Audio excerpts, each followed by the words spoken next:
Sa mapagpalang umaga muli sa inyong lahat mga kapatid. Tayo magpasimula na sa ikalawang gawain ng ating Panginoon ang pangangaral. Tayo lahat sa mga ating banal na kasulatan dito po sa Hebrew chapter 13 verse 5. Are you there? Okay, sabay-sabay po natin basahin. Bible says, "Let your conversation be without covetousness, and be content with such thing as you have. For he hath said, I will never leave thee, nor forsake thee." Tayo po ay manatiling nakatayo at sumandalit po tayo manalangin. Ama, kami po ay nagpapasalamat na iyong mga anak sa buhay at kalakasan meron kami sa iyong sustenance sa aming mga pangangailangan sa bawat araw, sa wisdom, Panginoon, sa courage and strength that we have. We are thankful of you. And dalangin namin sa umagang ito ay encourage mo kami, pa-energize mo kami, Panginoon, para matuto magtiwala sa iyo, Panginoon. Maging content sa buong buhay. Sapagkat mayroong pang pangako sa amin na kailanman hindi pamiliitan. Salamat po, gamitin mo yung lingkod, may tanyag, may pangarap ng buong binaw sa kapangyarihan ng Banal na Espiritu. Patutuhanan po ngayon sa labutin kami sa mga naroon. Tagpuin mo Diyos ang bawat spiritual na pangangailangan. Niling namin ito lahat sa tanging pangalan ng Panginoon Panginoon Kristo. Amen. Thank you and be seated. Okay, paksa natin ay contentment at pinamagatan natin itong be content with what you have. Amen? So, ang contentment ay hindi po yung pagkakaroon ng lahat ng bagay sa buhay. Ito po yung pagiging kontento sa kung ano po yung mayroon tayo. Amen?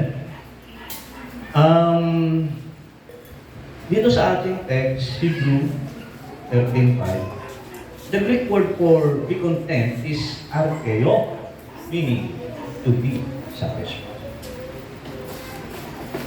Contextually, Hebrew 13:5 was written to the Jewish Christian facing severe persecution, causing them to lose their homes and livelihood. In their financial desperation, the author gave them a sharp command: stop chasing wealth, be content with what you have, and trust God's presence. So, una pong nabanggit ang salitang contentment, going back sa Book of the Law, sa Deuteronomy 31, verse 6, no? Ito po yung panahon kung kailan historically and the Israelites was about to enter the promised land. Okay? At inassure ng Diyos sa mga Israelita sa pamamagitan ng Jesus na pagtawid ninyo sa Jordan River, makaharap niyo ang mga higat dito. Pero huwag kayong matakot kasi lagi niyo kasama. At ito yung muling nabanggit sa Joshua 1:5.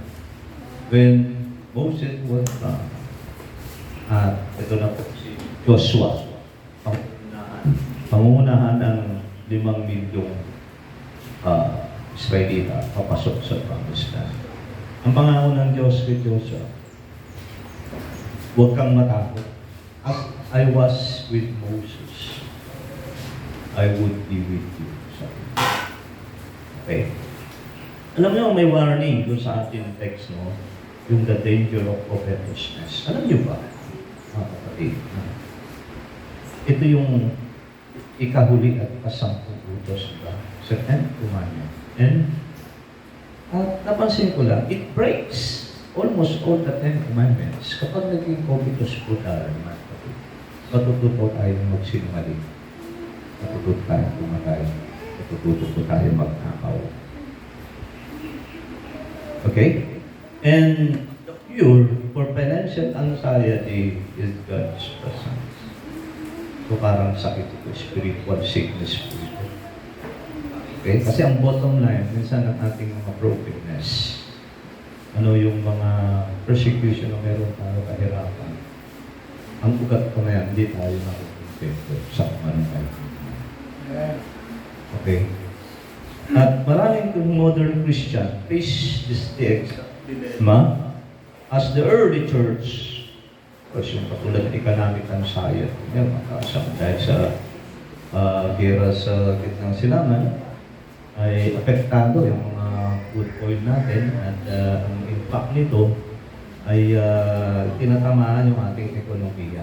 Nagkakaroon ng inflation o pagtaas ng mga pangalangong bilihin na nag-cause ng poverty. No?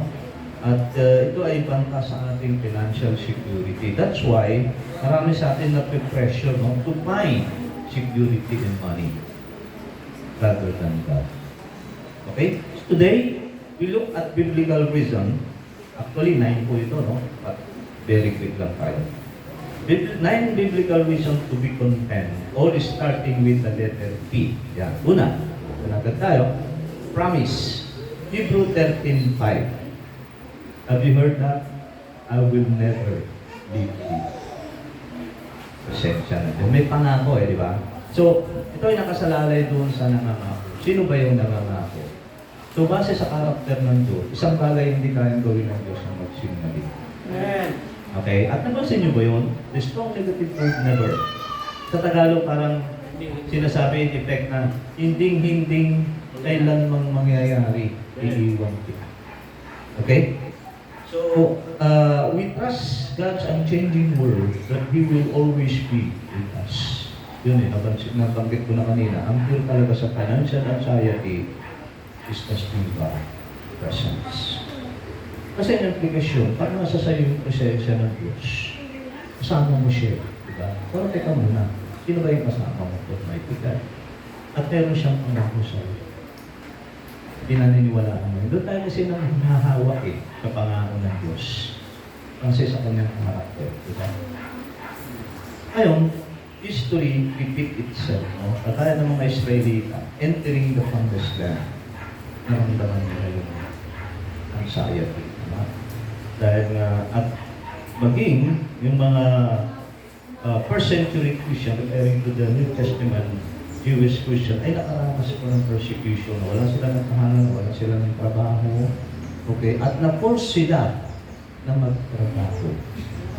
At kung dahil doon, ayun na, ay nalalayo sila sa Lord. Kaya ang exhortation dito sa Book of Hebrew, be content. Bakit? Kasi may pangako. Sino ba yung nangangako? Yung Diyos na hindi makapagsisinungaling kay God. I will never leave thee. Kita iiwan. So yung ever-presence ng Diyos, now and then, no, sa mga Israelita at maging sa ating kapanahunan, hindi nagbabago. Kasama pa rin natin ang Diyos. Amen. Amen? His presence is worth more than any possession. Having Him is enough. Yes. Higit pa ang kanyang presensya sa mga material ng bagay na lumilipas. No? Sapat ang presensya ng Diyos para i-assure tayo na huwag nating i-chase, no? Hanapin ang kaligayahan, ang happiness sa mga material na bagay. Ang ibig sabihin kasi, no, pag kasama mo ang Diyos, hindi ka magkukulang. Amen. Amen? Amen. Sinabi ni Jacob, I have all things, not because he was rich, but because God was with him. Genesis 33:11. Ganon din sana tayo, no? Remind yourself daily, God is with me. I lack nothing essential. Okay, pangalawa, protection. Hebrew 13:6, Joshua 1:5. Okay? So, doon sa Joshua 1:5 ay merong pangakong protection ng Diyos kay Joshua. Ito yung panahon, transition na to, period, no? History ng Israel, na Moses was gone and Joshua was about to lead the nation of Israel entering the promised land. Nansinin mo siyempre pag-ikot ko si Joshua, di ba? So nandun yung fear. Diba? So kailangan niya ng courage. Kaya sinabi, sinasabi courageous. Yung sinasabi gano'n, as I was with Moses. Kita niyo na? Isipin mo na lang, sinabi ng Diyos yun. Marahil may tayo sa Diyos ako. sinasabi din yun ng Diyos sa atin. Kung paano ang Diyos natin noong unang panahon ay nakasama nila Moises. Now, kasama pa rin natin ang ating Panginoon. Amen. Kung nangyari man na feeling natin ay inapakondo tayo ng Diyos, hindi po totoo yun. Ang totoo yan, tayo ang umakabandon sa Diyos. At nakakaranas ng brokenness and anxiety. Okay? So yun, no? Pag ipaalala mo sa sarili mo na ang Diyos ay sa iyo. Protection, dito. If God is our defender, no loss, crisis, or threat can separate us from His care. Tingnan mo na. Kung ang atin ang Diyos ang ating tagapagtanggol, sino ang laban sa atin? Wala, di ba? So bakit, anong magagawa sa atin ng tao? Anong ikinakatakot natin? Kung yung Almighty God ang nangako sa atin na katuwang natin siya sa buhay. At nandoon ang kanyang ever protection sa lahat ng panahon at sitwasyon ng buhay. Eh, ano yung kinakatakot natin? Na kapatid. Si David, no, maraming pagkakataon sa kanyang buhay na siya ay pinersecute ng kanyang mga away at madalas ay kung saan lugar siya napapadpad. Pero, ang sabi ni David, I will fear no evil, for thou art with me. Psalms 23, verse 4, diba? Sounds familiar sa atin to, diba? The Lord is my shepherd, I shall not want. Diba? Hindi ako magputulang.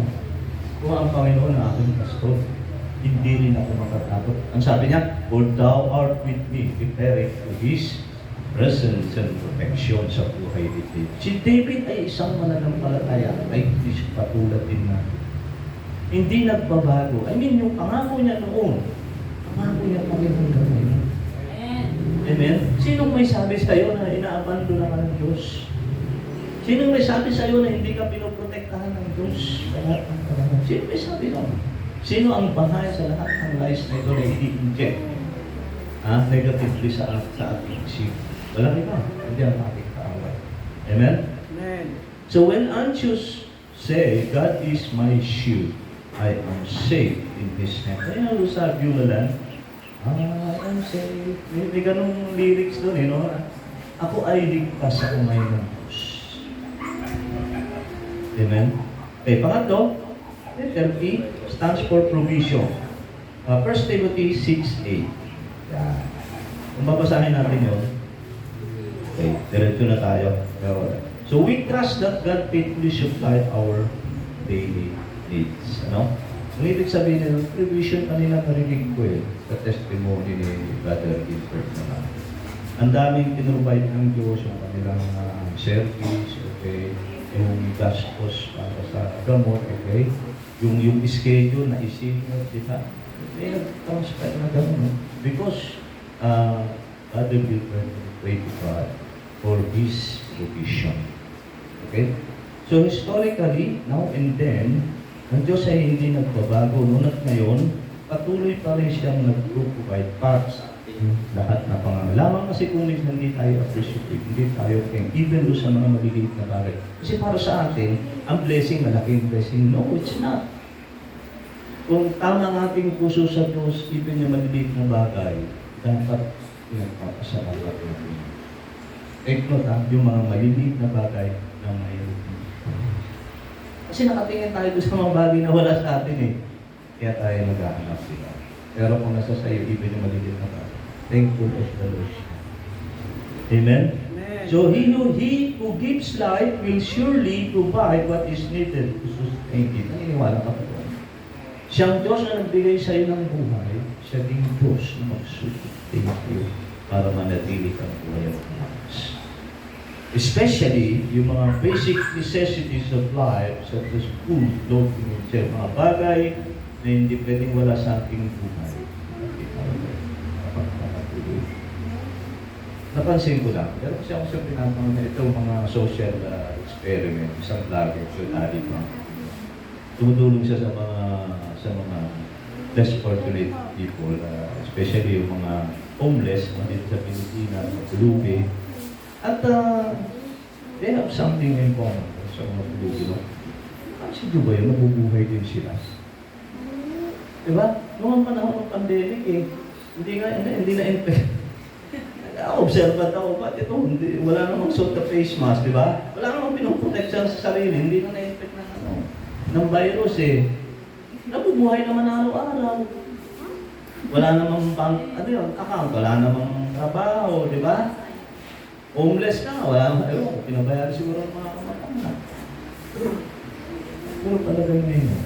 Bakit nagsususpeak at nakatili pa rin siya ng God is faithful, amen? And good.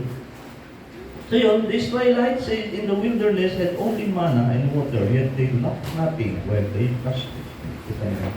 Mga Israelita, napansin niyo ba din yun? Ha? Bakit yun nangyari? No?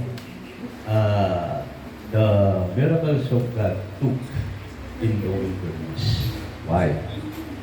Kasi ito yung best na lugar kung saan God would best demonstrate His what? His faithfulness, His power, okay? Doon sa lugar na wilderness na tigang doon, walang tubig, wala namang makikita, desierto nga eh. Ang tangin mo lang panghahawakan kapag naroon ka, ang Panginoon Diyos, I will never leave you, nor forsake you. Ano na? Marahil wala ka roon ngayon kapatid sa wilderness ng buhay mo. Pero may pagkakataon na makakaramdam ka ng abandonment. Mga bagay na kulang sa iyong buhay. Feeling empty ka. Pero remember, God promised, I will never leave you, nor forsake you. Isang alam niya, isusustain ka na ng Diyos saan ka man naroon. Huwag mong isipin at sabihin na, ay, pinababayaan na ako ng Diyos. Ay, uhaw na ako. Ay, gutom na ako sa lahat ng bagay. No. Pupunuan ng Diyos yan. Kasi He is faithful and true. So stop worrying about more. No? Be thankful for what you have today. Yan ang problema. Kasi ang discontentment nagsisimula yan doon sa yung hindi ka mapagpasalamat sa mga maliliit na bagay at lagi mong hinahanap sa buhay mo yung mga bagay na wala sa iyo. Amen? Kaya ang content ng iyong panalangin, Lord, give me more. Kagabi, yun ang mensahe ng Diyos. Dapat pala opposite, Lord, make me. Yung pangalawang panalangin, prodigal son, make me one of yourself. Ba't hindi yun ang panalangin natin? Kung tayo ay anxious, tayo ay discontented, ba't hindi natin sabihin, Lord, turuan mo ako makontento. Bigyan mo ako ng puso mapagtiwala sa iyo. Kasi na-struggle eh. Dumadating ang tayo. Dumadating ang mga panahon na hindi maiwasan at sometimes dinajustify natin dahil hindi naman pwedeng hindi isipin yung ating mga anak buhay, may mga pamilyado tayong tao. Na? Lamang umisa na napo-compromise tayo. No? Pero alam niyo ba, napagsubok yan ng Diyos sa ating tao. Kaya, pansinin niyo ang cycle, bumabalik, di ba? Bumabalik, kasi hindi natin na-overcome. Hindi tayo natututo. Okay? So, number 4, the letter P stands for prosperity. Joshua 1:8. Okay? Sinabi doon kay Joshua at doon 1 Timothy 6:6. So, true prosperity is spiritual success and godliness. May sinabi doon na good success. Pero kasing bad success eh. Naging matagumpay sa buhay. Kaya lang naging, alam mo ba, matakobre. Ginagamit ang kanilang kayamanan para akihin ang kanilang kapwa. Yun, nakalimutan nila yung taong di lumingon, marunong lumingon sa pinanggalingan, di paroroon, at di makarating sa paroroon. Nakalimutan ng mga panahon nila, yung humble beginning nila, no? At ngayon, nag-lockdown sa mga tao. Hindi po maganda ang puso natin sa kanyang mga. Ayan. So, hindi yun good success, bad success yun. So, ang true prosperity is spiritual success. Kung lumalagot ka sa iyong pananampalataya. So, natututo kang magtiwala na magiging kontento ka dahil naroon ang paniwala mo ng Diyos, ang ever-presence na dahil okay? At kahit anong mangyari sa iyo sa mundong ito, ay hindi ka niya iiwan, hindi ka magkukulang. Minsan kasi, minsan may mga, well, kasi we live in a fallen world, yan ang problema. Around us, may mga, kasi last of the materialism. Hindi maiwasan hindi tayo lumingon sa ating kapaligid. At may compare ang ating sarili sa ibang tao. That's why, nakakaroon tayo ng isang tawag dito, yung pagkaingit, nag-iingit tayo sa iba. Akala natin, dahil sa pag tinitingnan mo kasi sila, kahit yun sa mga commercial, sa TV, parang masarap panoorin na, pag binili ko yung produkto na yun, na ako. Masaya na ako. Ganun, kinukondisyon ng yung mga viewer, kinukondisyon ng mga commercial sa television na ito, kailangan mong bilhin ito kasi kung hindi magiging masaya ang buhay. Hindi totoo yung mga kapatid. Ako, pansinin nyo na lang, maging observant. Huwag na kayo tumingin sa ibang tao, sa sarili nyo na lang. Tumingin kayo simula sa paan nyo hanggang ulo. Tingnan mo, pag wala ng sapatos, kakabili ka ng sapatos ang magtutuloy. Diba? Suutang kang itaas. Diba? Wala kang relo, gano'n. Hindi napapansin. Hindi kayo nasasatisfy.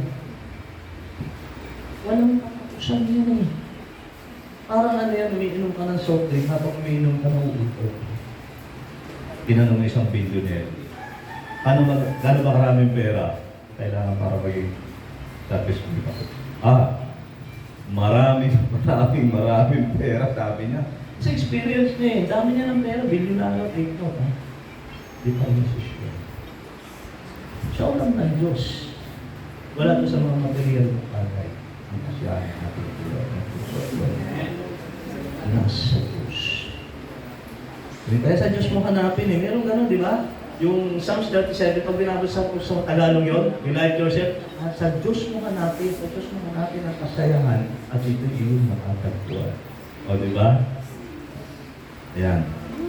So, godliness with contentment is great gain. It lasts forever, unlike earthly wealth. Sana tumingin tayo dun sa yung mga bagay na long-lasting.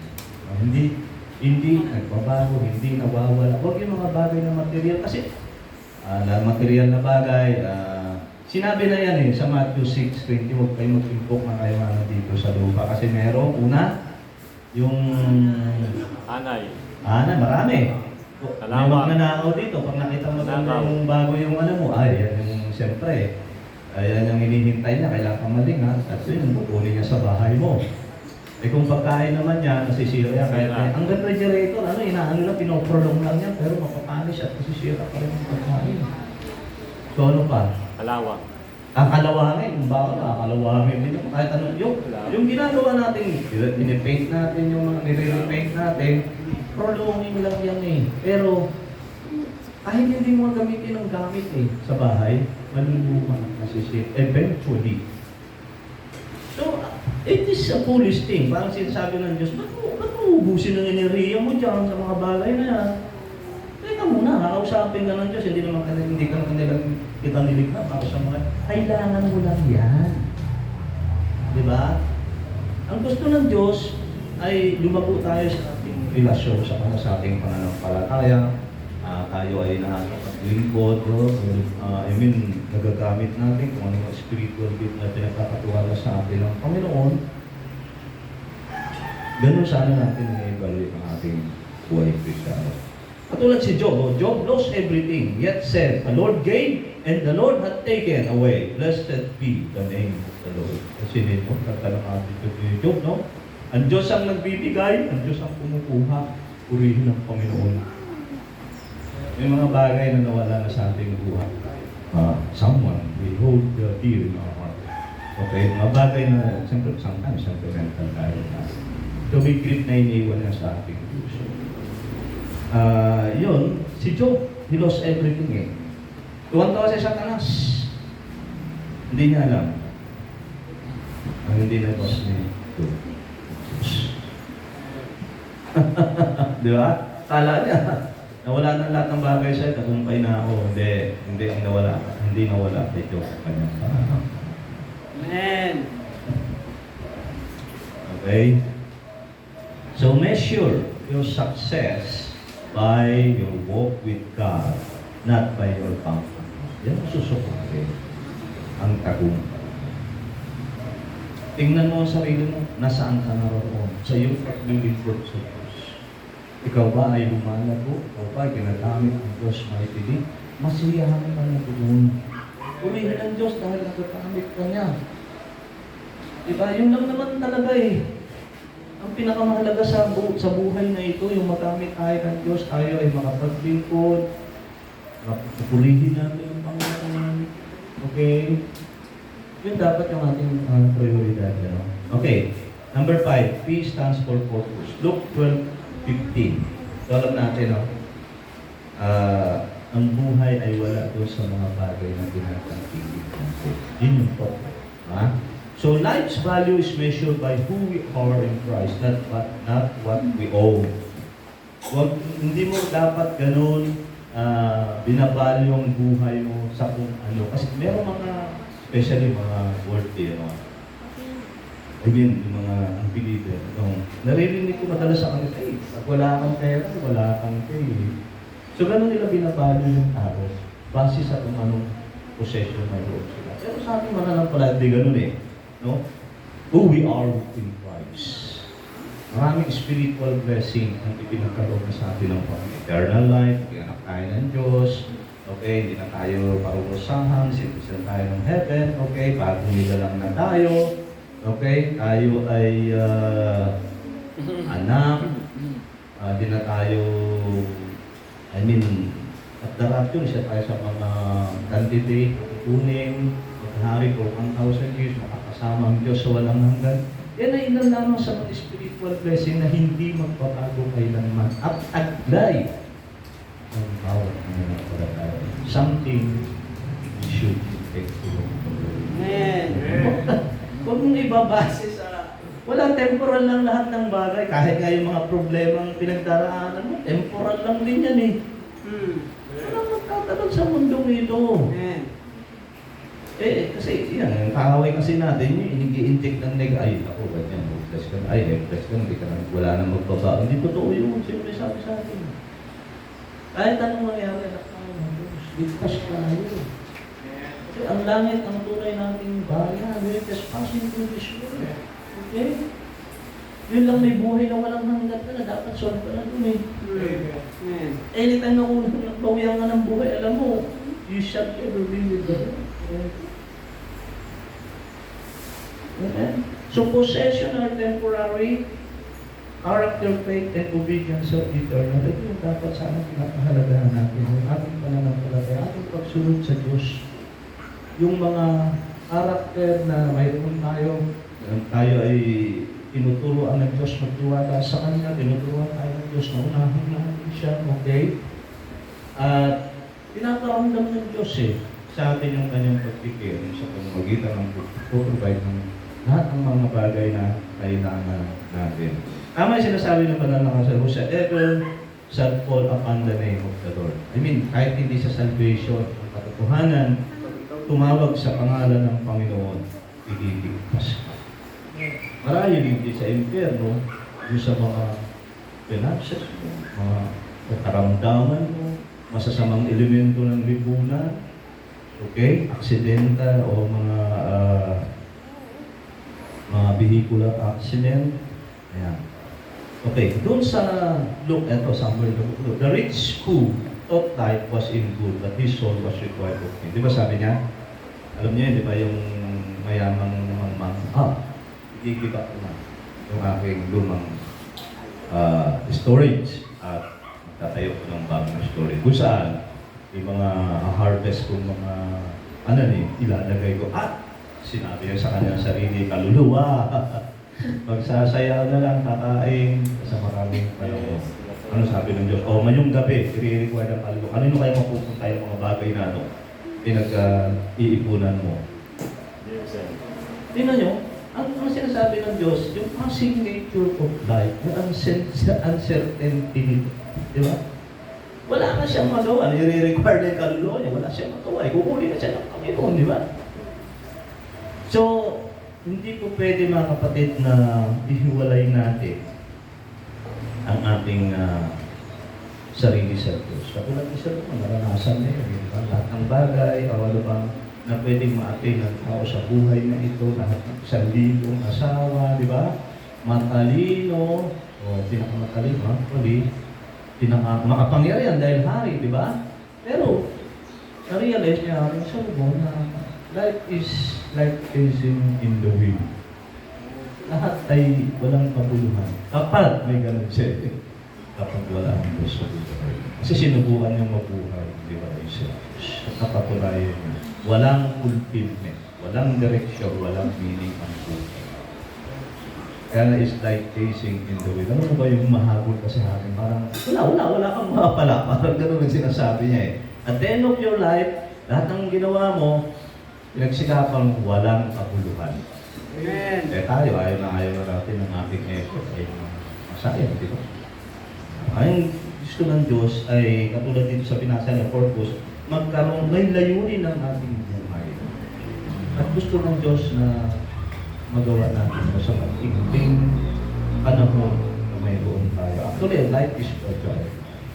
Hindi nga natin alam kung kailan tayo tapos sa faith. Hindi natin alam yun.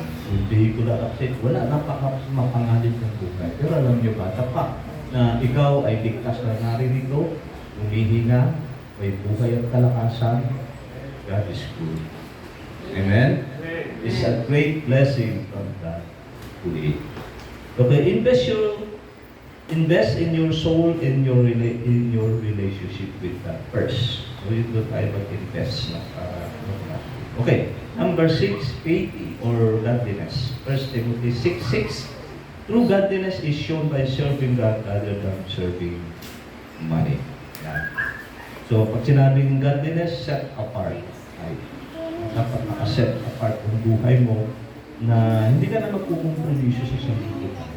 Kasi nalalaman na ang mga bagay nito, kaya tayo nagtatrabaho, malinaw sa ating pangunawa, na kailangan lang natin ginagamit ng Diyos to sustain our. At in fact, ito yung kasi penalty, di ba? Yung kasalanan na doon ng ating mga ninuno, preparing to Adam and Eve. Di ba? Ang sabi doon, pagpapawisan natin ang ating kakainin. Amen. Eh kung di mo pinagpapawisan yung pinakain mo, yun ang kalooban ng Diyos para sa iyo. Okay? So when content, our heart is set on God, not on accumulating more and more.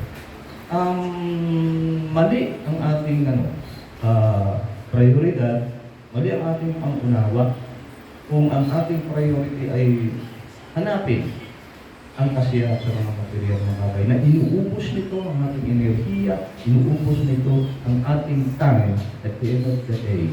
Kasabihin sa ating Haring Solomon sa Ecclesiastes na it is like gazing in the wind. Walang kapuluhan yan. Katulad ni Pablo learned to be content whether abased or abounding. His focus was the gospel and king. Si Pablo, I learned to be content in whatever circumstance I have. I learned to be abased. I learned to be abound. Natutunan yung secret of contentment eh. Hindi nakadepende. In fact, marunong siya sa loob ng kulungan nung sabihin niyo to. Wala akong ng comfort. Limitado siya sa 4 na sulok ng kulungan. And yet, sinabi niya sa mga mananampalataya sa Pilipino, rejoice evermore. Be thankful, be prayerful. So, hindi natakaliglaan, no? Yung kadalakan ni Pablo, kasi hindi nakabatay sa kung anong bagay yung wala sa kanya. Nakapokus siya sa isang bagay na kailanman hindi mawawala sa kanya, ang Panginoon. Amen. Dapat ganun tayo, no? Kasi pag tayo kasi nasa sitwasyon na mahirap, ang tendency kasi natin, nagsiself-pity tayo, tapos tumitingin tayo sa iba, kung di maiwasan, kinukonter natin yung buti pa sila, ay, yung mga kalasak na yun, ay, sana po, gumagano tayo eh. Nakakalimutan natin, kung teka muna. Lagi kong kasama ng iba, hindi niya ako iba eh. Hindi rin niya ako pagbabayakan. Dapat sapat na yun eh. Parang hindi tayo feeling self-pity, feeling kawawa, feeling abandon. Hindi ah. Okay. So use what you have to honor God, not to satisfy greed. ang problema, hinahanap natin yung kasiyahan sa mga maling akay. Tulad ng problema ka. Ano na in-illustrate ko na yun. O sige, tingnan mo na, observe ka sa sarili mo na lang. Nakabili ka ng ganito. Pangarap mo yan, di ba? Kasiyahan ka. Pero hindi ka pa rin siya. Meron ka na namang, minaay ka na namang another thing. At ako lang ganito, una, 2 gulong, 3 gulong, mamaya 4 na gulong. Wala ka ng gulong, makuha mo na. Pagdating nyo sa dulo, ang realization, ay, ano ko nakuha? Ano masaya? Ayun, kasi hinahanap ko sa maling bagay. Hanapin mo sa Diyos. Amen? Okay, number 7, purity. Exodus 20:17, 1 Corinthians 6:9-10. So contentment keeps our heart clean from envy, greed, and covetousness. Tama? No? Kasi yung puso ng isang Kristiyano na hindi kontento, punong-puno yan ng envy. Ay, alam mo ba yung envy ganito na lang para hindi komplikado, illustrate. Isang bata, yung araw, dahil bata, pag pinakita tayo isang bata, may lollipop. Di ba nahinggit tayo? Kasi gusto mo rin ng lollipop eh. Ganon. Yung puso, may problema. Punong-puno ng hindi masaya. Siguro yung gano'n ha. Kasi, masarap yun. Masarap yung lollipop. Okay? Ayun, parang ako ng kotse. Wow. Comfort. Status symbol. Okay? Sabi sa mga Pilipino kung kahit wala kang pera, pag may 4 wheels ka, di ba? Bang dating mo, di ba? Kahit wala kang dating, kahit wala kang dating, may dating ka. Pero, yun nga, may mga bagay na hindi nakikita ng mata. Pero nararamdaman ng tao. Hindi ka sa atos ko. Well, di ba, pakita ng tao, masaya ako, nakangiti ako. Pero yung mga tao na makalangiti, sila yung maraming problema. Diba? So, yun, no? Purity, yun. Contentment keeps our heart clean and in covetousness. Covetousness is idolatry. Sabi ko nga, pang-10 utos. When you break it, you break all of the commandments. Hindi, di ba? Kasi pag naging covetous ka, matututo kang sinungaling. Matututo kang magnakaw. Matututo kang pumatay. Bakit may kidnapping program dyan? Bakit may corruption sa blood control? Nagsisinungaling sila. Ang magnanakaw ay kapatid ng sinungaling. Kasi pag mga hindi ako yung nagnakaw siya. Yun, dami na pinunakaw. Grabe. Baybayin mo yung kita. Senator na. Ano ang ma-influensyang tao? Nasa posisyon, sikat. Hindi na kontento sa sahod niya. Parang tagal na nilang ginagawa, ilang taon na yan, ngayon lang yan na ano. So parang ano yan, parang bulok na, no, rotten things yan, tagal nang naman, no, bigla na baling ako, sobrang pao. Ang daming apektado, ang daming involved na politician. Ngayon, ang masakit, ang sad truth dyan, ito muna. Kanino ba yung pera kinuha nila? Pera po natin yun. Mga taksyon sa bako, saan ba nakumuha ng pondo ang gobyerno? Di ba sa taxes ng mga tao? Kung walang mamamayan, walang gobyerno.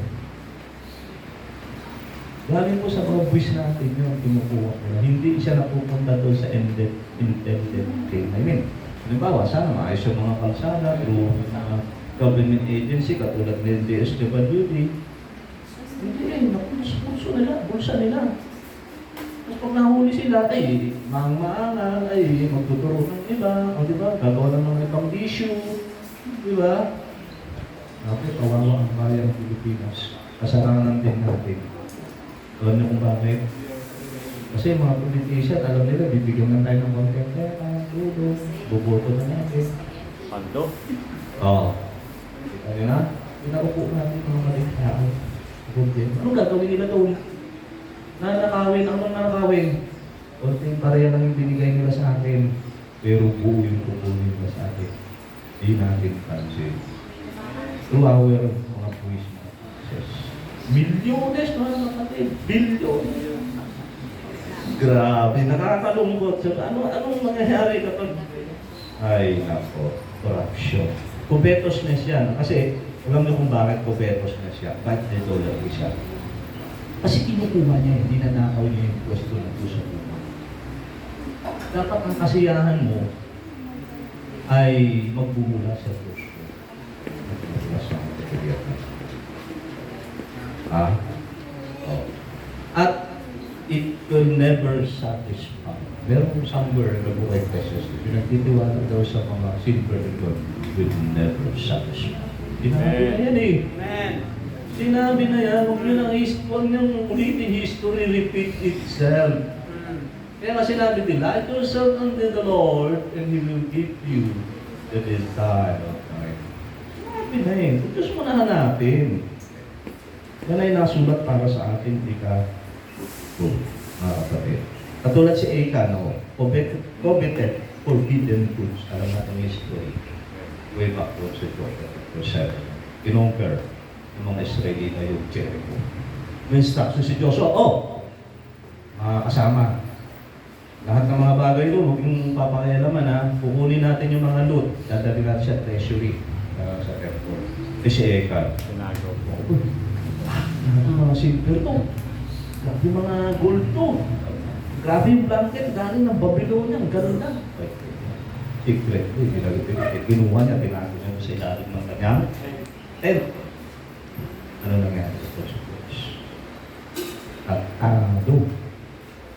Sa kasaysayan ng buhay ni Joshua, ang kanyang pakikipag-digma, never siya maliban dito sa city of Ai. Napakalit na siyudad, natalo. Pero bakit? Dahil kay Achan, ang naging consequence, hindi lang natalo, it cost him his life, including his relative. Di ba ang ginawa sa kanila? Sinulog sila lahat. Yun ang sabi na madadamay, no? Kung merong isa sa atin dito ganyan, covetous, madadamay, matatalo tayo spiritual. Amen. Kaya sabi doon ni Joshua nung sinulog niya na yung mga ganyan yung aalisin taong covetous. Kasi nga, yan ay pagsama sa Diyos. Nakakaawa yan. Mali ang prioridad niyan. At materialistic as of the IC ko, materialism. So yun mga kapatid, no? Guard your heart, be glad for God's blessing and others. Alam niyo, sana kung meron tayong mga kapatid ng ma-accept sa Panginoon, maging masaya tayo na sa kita. Ayaw niyo ba yun na lahat tayo dito ay pinagpapala ng Diyos? Diba? Walang nangangailangan. Di ba? Masarap? Diba? Hindi yung... minsan kasi yung kultura natin mga kapatid, yung alam mo yung trust mentality, yun ang problema eh. Pansinin niyo yung bumili kayo ng mga buhay na alangsa sa palengke, pagdating nyo sa inyong bahay, ilagay nyo sa kawalan. Pansinin niyo, observe nyo, maangat na pag may nakamalapit na makarating nyo sa makakatakas na, sisipitin niyo, ilahin pababa. Yan ang problema sa mga Pilipino. Kaya ang mga Pilipino, maging sa abroad, ang kaaway nila sa Pilipino. May history na tayo dyan, may makapili nung araw, di ba? Sino pinagkakanunin na sa Hapon? Kapatid ng Pilipino, di ba? Nakasuot ng gano'n, yan mo ko yung bayong na may mata. Daw-daw yung mga naano sa inyo, pero Hapon yung Pilipino. Dapat kami din. So yun, mga kapatid, God our heart. Okay, number 8. Okay, dalawa na lang, be patient with me. Peace. Sa 4:11, okay, ng Pilipos, no? Sabi niya, natutunan niyang maging contented. Okay, 4. So we enjoy inner calm and rest, no matter the circumstances around us. Ito kasi ang ninanakaw niyan. Kapag ikaw, hindi ka makontento sa kung ano ang mayroon ka, hindi ka nagtitiwala sa Diyos. Ang tendency mo, hahanapin mo sa mga material na bagay. At ang nangyayari dyan mga kapatid, ninanakaw niya yung joy ka. Amen? Alam nyo, masaya ang isang Kristyano na nagtitiwala sa Diyos para sa lahat ng kanyang pangangailangan sa Diyos. Amen. Amen? Kasi, she is resting on God's promises. Saan kaya nang ganun? Di ba alam yung resting doon? May naka-lean on, wala doon, naka-lean on doon ako dito sa table. Ano ang resting? It might not be literally or physically resting. Yung pang nagre-rest kasi tayo, relax kami, kitiwala. Hindi, bakit? Ama ko ganun, yung ama ko, hindi marunong magsinungaling. May pangako. Alam mo, never sinabi pa sa akin. Kaya ako, tatay ko eh. Diba? Pagtitiwala kasi yun, kahit mo nakikita, o sabihin sa'yo ng tatay mo, anak ko, ang dating ng balon. Sige na, bumaba ka. Ako nakahawak din sa tali. Lalim na yung balon, nandun ka lang, hindi mo na makita yung tatay mo, dilim na. Pero relax ka. Bakit? Sino may hawak sa'yo? Tatay mo. Ano ibig ko sabihin? Hindi ka niya patutunan. Kaya nga, bumabase tayo sa karakter ng anak. Sino pinangako? Pero tatay mo yung nakangako eh. Mapagkakatiwalaan ba? Wala namang tatay na hayaan yung anak niya mapapahamak. O ikaw kaya yung anak mo, di ba makikipag-away ka, kung apihin nila yung anak mo, subukan nila ako, di ba? Over my dead body, sabihin mo. Di ba? Yung Diyos pa kaya natin. Ayun, nakapagbigay ng mabuting bagay sa atin, yung Diyos pa kaya natin. Kapatid, di ba? Kapayapaan, mga kapatid. The love of money leads to many harmful disease. Yan. Ito pa, sample nito Contentment removes the restlessness of always wanting more. It replaces worry with trust. Kasi nandun yung restless ka eh. Hindi, kailangan maghanap buhay ako. Kaya mauubusan. Takot kasi mawalan eh. Di ba? Kaya nagpupumahog ka. Hanggat na wala kang sasayangin na kapag kakataon. Nandun ako sa trabaho kasi sayang eh. Nag-grade ka nga eh. Pinag-iimputan mo, sayang yung pera mo. Pupunta pa ako sa job, walang pera. Doon ako magbibigay doon. Ganun ang mindset mo, mali. Restless ka eh. Di ba? Ngayon, hindi ka makakasumukong ng kapahingahan doon. Kasi ganun ang kubeto stress. More and more. Lalo more and more. Lalo ka nag-greed ba? Alam mo ba yun? Hirap mo salita ng Tagalog eh. Yung greed yung hayok ka na sa ano. Hayok ka na sa ano ang matulog. Kaya mayayaman ganyan eh, di ba? Hindi makontento sa kung ano meron sila. Sige, business. Hindi makatulog yan, inisip na. Ano pa kaya pwede kong gawin para lumaki ang kita ko ba? Nagiging habibig sila sa kapit. Nagiging Panginoon nila ang pera. Dapat sana kontrolin nila ang pera. Sila ang kinukontrol ng pera. Restless ang soul. Kaya tama siya sa ating Solomon eh. Yung isang manggagawa na pagod, di ba? Nagpahinga, nakatulog. Masarap ang mumbing na natulog eh. Mayaman din mga pagod. Peace, kinukuha nito mga. Those who chase wealth often lose their joy, family, and peace. Alam mo, ito, taksito lang yun 80% ng mga family ay nawawasak dahil sa pera. Yes, yun ang dahilan. Kaya, yun din naman dahilan kung minsan, hindi naman masama ito, pupunta sa ibang bansa nga din ng sa buhay na sa pero kung minsan, nagiging dahilan mga heartache natin. Isa naisip ka natin, hindi na lang nangyari sa Pilipinas. Kasi merong bagay na mas mahalaga kasi sa pera. Amen? Tulad yung mga quality time with our loved ones. No? Okay, so be satisfied with God's portion. It saves you from unnecessary trouble and sorrow. Tama. Kasi pag tinis mo yan, yung mga material na bagay na yun, wala kang kakayahan. At the end of the day, sayang ng enerhiya mo, sayang ang time mo, kasi nasa maling lugar ka. Okay, kailanman yung hinahanap mong kasiyahan, hindi matutupad yun sa iyong buhay. Kasi sinabi na ng Diyos siya ang lumikha sa atin, ay nagdisenyo sa atin, at alam niya kung paano tayo masisiyama. Amen. Amen. Amen. Kaya ang hamon sa atin ay sa Diyos natin hanapin. Okay, so therefore, contentment rests on God's promise. Yan ang number 1. Protection, provision, property, purpose, piety, or godliness, purity, peace, and preservation. If we preserve tayo ng Diyos. Okay? So it means contentment is not resignation. Hindi ito yung wala ka nang gagawin. Hindi yun.